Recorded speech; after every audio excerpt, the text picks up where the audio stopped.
Now, motion. In motion, first question, that means what, question number 191, what is kinematics? Kinematics ante enti? What is kinematics? The branch of physics deals with motion of objects.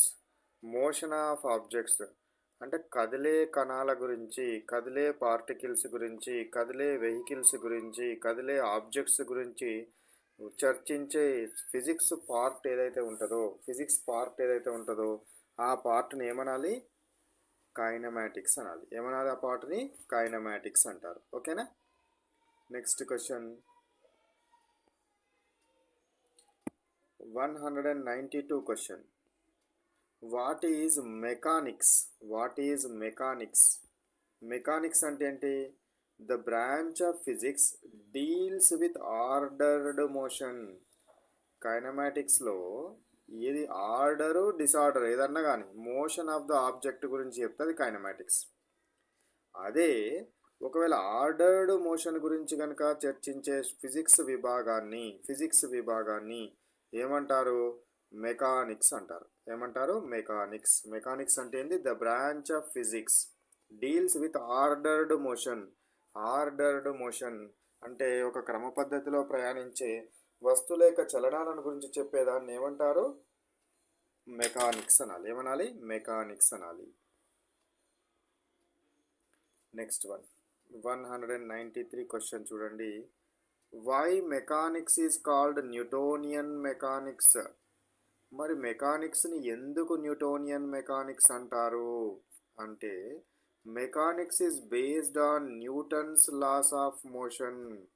So నువ్వు mechanics గురించి చర్చిస్తున్నావు అని అంటే, నువ్వు mechanics గురించి తెలుసుకుంటున్నావు అని అంటే, Newton's laws of motion గురించి, ఫస్ట్ లా, సెకండ్ లా, థర్డ్ లా, ఈ న్యూటన్స్ లాస్ ఆఫ్ మోషన్స్ అనేది అప్లికేబుల్ అవుతాయి.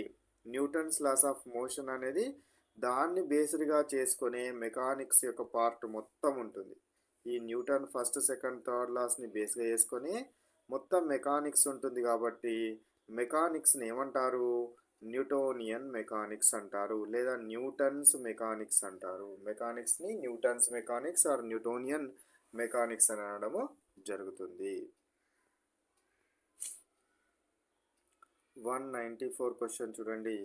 What are the conditions required to apply Newton's mechanics? So Newton మెకానిక్స్ని కనుక అప్లై చేయాలంటే, in order to apply the Newton mechanics or Newtonian మెకానిక్స్ని apply చేయాలంటే conditions ఏంటివి? ఏ కండిషన్స్ని సాటిస్ఫై చేయాలి? ఏ కండిషన్స్ని సాటిస్ఫై చేయాలంటే, speed of the particle is less than the speed of light. ఒక పార్టికల్ యొక్క స్పీడు లైట్ స్పీడ్ కంటే తక్కువగా ఉండాలి. ఏ పార్టికల్ అయితే అబ్జర్వ్ చేస్తున్నామో ఆ పార్టికల్ యొక్క స్పీడ్ ఎట్లా ఉండాలి? లైట్ యొక్క స్పీడ్ కంటే తక్కువగా ఉండాలి.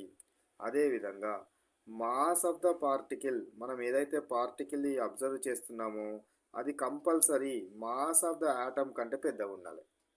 Mass of the particle must be greater than the mass of the atom. And what it is? Speed of the particle, speed of the object, speed of the particle is less than that of the speed of light. Light యొక్క speed కంటే తక్కువ ఉండాలి. బరువేమో atom యొక్క బరువు కంటే ఎక్కువగా ఉండాలి. అప్పుడే న్యూటన్స్ మెకానిక్స్ వర్తిస్తుంది. Next 195 question. In Newtonian motion, which quantities are absolute for any observer? ఏ అబ్జర్వర్కైనా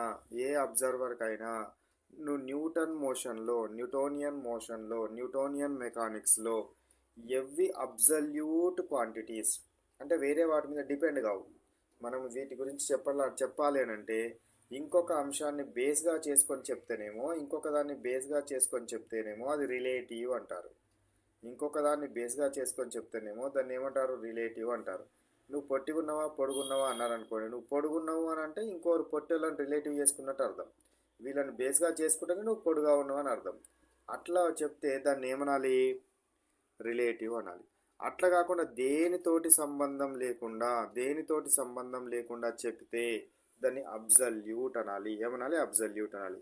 ఆ అబ్సల్యూట్ క్వాంటిటీస్ ఏంటివి? Mass and time. మాస్ మరియు టైం మాత్రం అబ్సల్యూట్ క్వాంటిటీస్‌గా న్యూటన్స్ మెకానిక్స్‌లో తీసుకుంటాం.